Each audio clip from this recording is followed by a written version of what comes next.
L'ambition, c'est de dire il faut mettre le maximum de choses sur la loi d'urgence.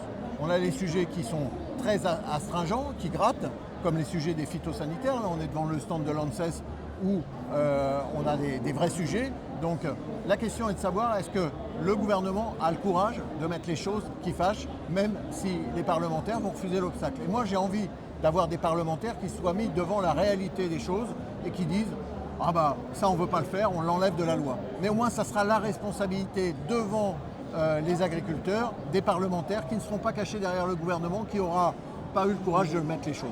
Sur l'ANSES, est-ce que tu as des propositions en particulier? Parce que L'ANSES, j'ai bien compris que non seulement il y avait des produits qui n'étaient pas autorisés en France et qui étaient autorisés ailleurs, mais il y a aussi l'usage des produits qui est très différent. L'ANSES a un rôle sur l'utilisation des produits phytopharmaceutiques en France, un rôle qui est tout à fait légitime parce qu'on l'inscrit dans la loi.